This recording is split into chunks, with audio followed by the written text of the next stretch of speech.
Today we are going to be doing the experiment speed control of DC shunt motor. See, we can be control the speed of the DC shunt motor by different ways. In our lab, we are going to be controlling it by the two methods, that is armature control method and second method field control method. So these are the apparatus required. We need two voltmeters, two rheostats, one voltmeter, one ammeter, tachometer to note down the speed and connecting wires. So how we are going to be controlling the speed of the motor? We have two methods. So first one armature control method, second one field control method. So first we will come to the connection diagram. It will becomes very easy. This is the connection diagram of speed control of DC shunt motor. See, we are going to be connecting the two rheostat and we will be having a supply. So here also we are going to be connecting DC supply 230 volts. See, from the positive of the terminal we are going to be connecting rheostat R1. From the same terminal we are going to be connecting rheostat R2. This is positive side. In the negative side, negative of the terminal will be directly connected to the field of the ZZ. Again from the field we are going to be closing the path of the motor armature. So across this we are going to be motor, we are connecting one voltmeter, and across the field of the motor we are going to be connecting the series with the ammeter. So let's come to the connection diagram. See, from the switch, from the positive S1, it will be rheostat R1. From the rheostat R1, other end will be goes to ammeter of the positive. From the ammeter of the negative to the field. So from the and ZZ will be again closing the path with the negative of the supply. So again from ZZ, we are going to be connecting the AA. See, AA to ZZ, ZZ to negative of the supply. So next, rheostat R1, another terminal will go connected with the rheostat R2, and again this rheostat R2 will be connected to the field of armature of the motor.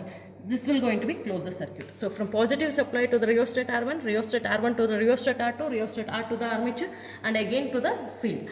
From the negative side, it will be negative to the ZZ, ZZ to the AA. So we can control the speed of the DC shunt motor by two methods. So first method, armature control method. Second method, flux control method. So what is the armature control method? Let's come to the front. So we are going to, however, as you see the circuit diagram or the connection diagram, we will be having two rheostat. So what we are going to be using means here, by using the rheostat R1 connected series in armature, we are going to be keeping for the constant value of the current. By varying the rheostat R2 and by varying the voltage and across the speed, we can bring the rated speed of the motor. In the flux control method, same thing, just by using the rheostat R2, we are keeping the voltage constant.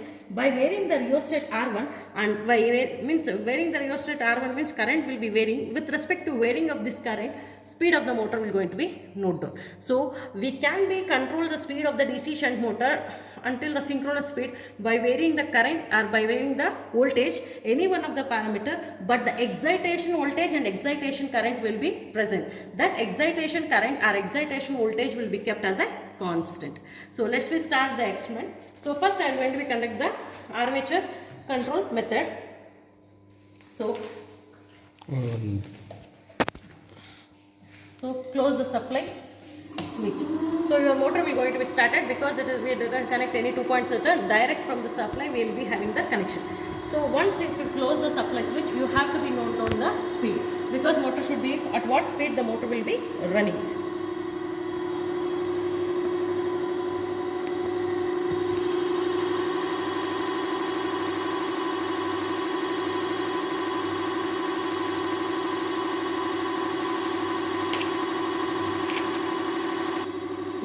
Current 0.7 set.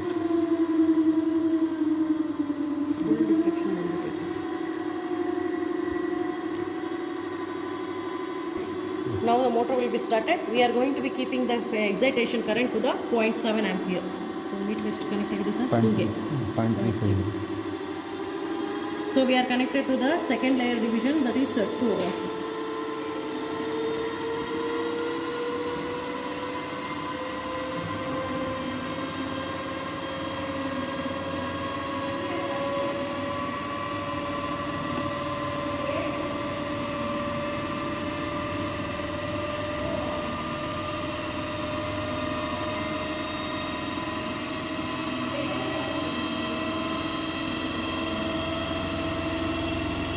See, 0.35 into 2, it will be 0.7 ampere. So this current we are going to be, excitation current will be kept as a constant.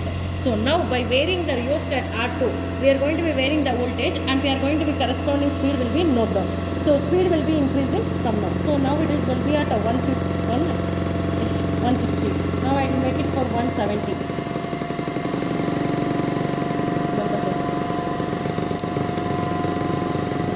So now it is 170. We are going to be looking for the speed. So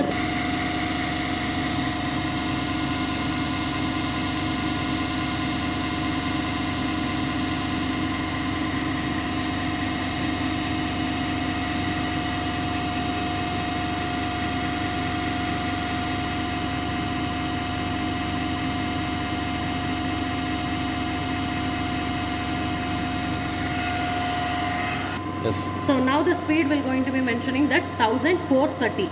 So now if you increase the voltage, the speed is also increased. Until how much you can be increase the voltage means maximum means 220 volts you can be increase the voltage. Now it is 170. So you can be increased till to the 220. I am going to be seeing the last reading for you. So motor will going to be attains the synchronous speed that is 1500. So now it is exactly at 200. So we are going to be note downing this reading. So you can be take down the 150, 160, 170, 180 until 220 you can be take down. I am going to be ends up with 200. Now corresponding speed will going to be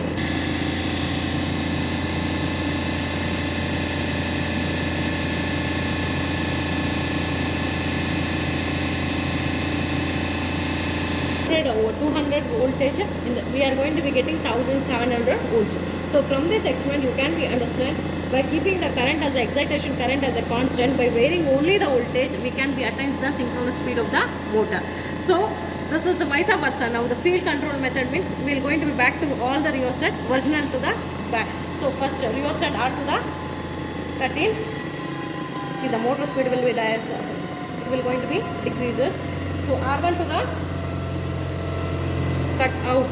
So while you are wearing the rheostat you should be very careful because it is directly connected to the winding of the machine. So you should be very careful. So this is armature control method. Next, field control method. Same procedure, just we are going to be keeping the voltage as constant. We are going to be varying the rheostat R1 with respect to current. See now we are going to keep the voltage as a constant. That is, let's are going to be keeping for 150. Okay, 150, 160, 170. Across we are going to be give the excitation voltage once. Now I will going to be I will not touch the rheostat R2. By varying only the rheostat R1 with respect to current, we are not doing the speed of the motor. Did you understand? Just I am going to be start here.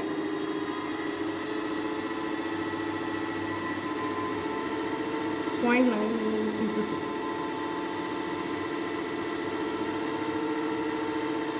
See, this is 0.9. So we are going to be connecting for the division 2. So that's why we have to be multiply with respect to 2.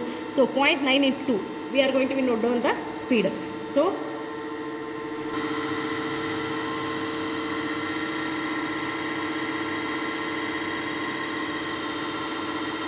Yes.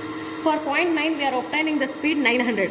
So by varying the current itself we can be attain 1500 speed. So now I am going to be bring it directly for step by step. You can be take down 0.8, 0.7, 0.6, 0.5. So I will bring it for 0.5.